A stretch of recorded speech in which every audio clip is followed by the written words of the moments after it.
and all the truth comes from the documentation he holds. Again, I challenge him. No, he hasn't.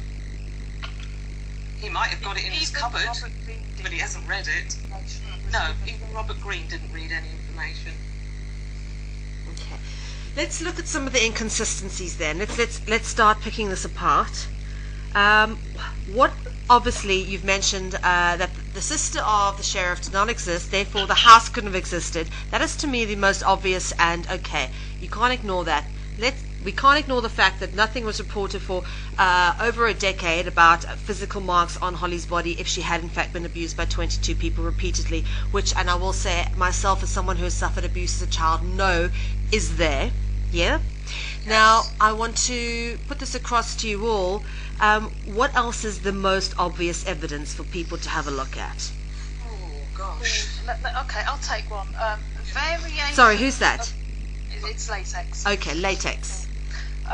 Variations of what Anne told people that happened after she was sectioned, because we have, in analysing all the information, found two variations, and recently we've actually just come across a third version that she told. Now, in one version, she said when she was sectioned that Hollie was put into care. As the story progressed, she then told a version that said that Hollie was given back to her so-called abusive father. And in a recent version we've come across, she actually states that Hollie was so distraught that they put her into the mental hospital with Anne.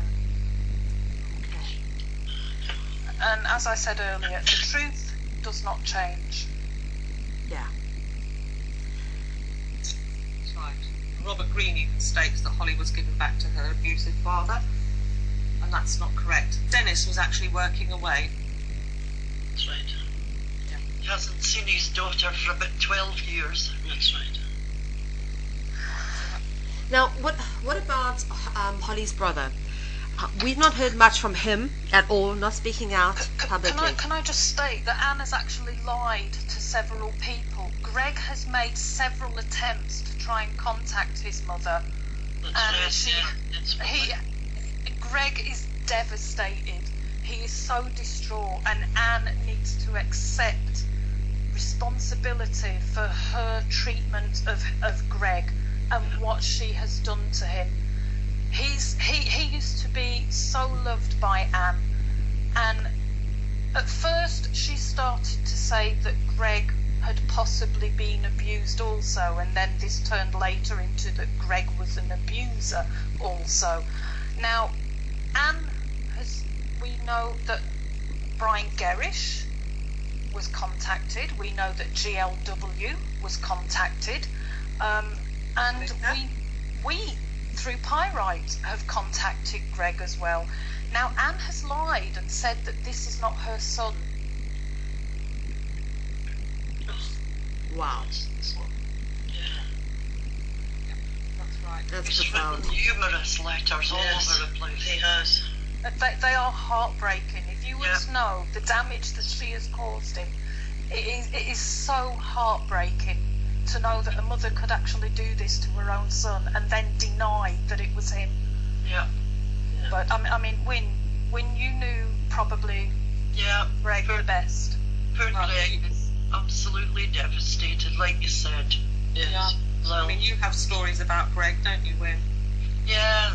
I sort of had him knocking on my door late at night in a terrible state, crying his eyes out, just devastated, because this was a boy who was his mum's sort of, I wouldn't say favourite, but she absolutely adored Greg, and suddenly she's not there anymore.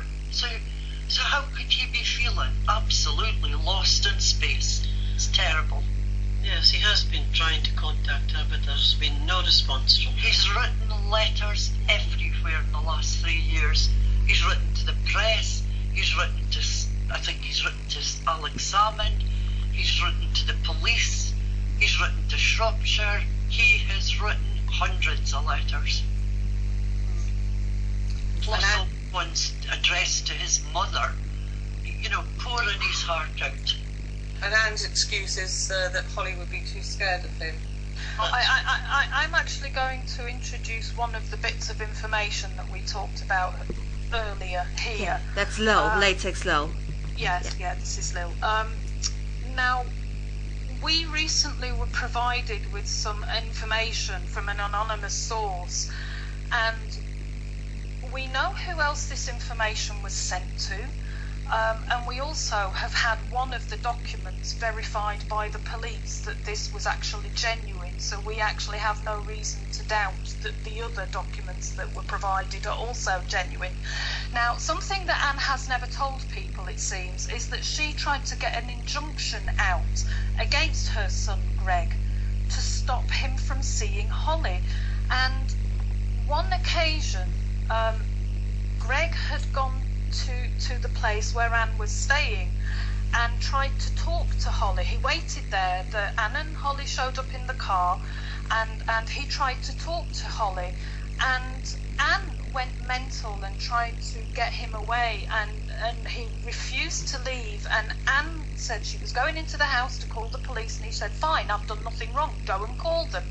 So she called the police turned up and discovered that Hollie actually wanted to talk to Greg. She missed him. Hollie loved Greg. Of course she did. Yeah. She adored him. Now, the police even told Anne to stop wasting their time, because she was ringing them up about every 2 weeks, and they eventually, this is why they interviewed the husband after a year and a half. Also, something that needs to be pointed out is that Anne and Robert always claimed that once Hollie made these allegations that Dennis and Greg fled to Portugal, which again is an absolute lie. They did not flee to Portugal. They happened to own a property in Portugal, and the plan was that the whole family was going to move there. And it was how long, Win?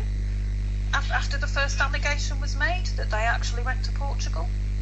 Well, Greg stayed in my flat for about a year, so it was round about the year mark. Yeah, well, that was Greg, but Dennis might have gone sooner because the house, the family home had been sold, and where was he going to live when he bought it? And Anne kept most of the contents, including, she kept everything. Dennis's computer, by the way. If you asked earlier about Dennis's computer, ask Anne, because she kept it.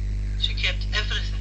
Yeah, including Dennis's family's possessions. Yeah. Yes, that's right. And She could have handed that into the police. Yeah. Yeah, well, So if you want to know,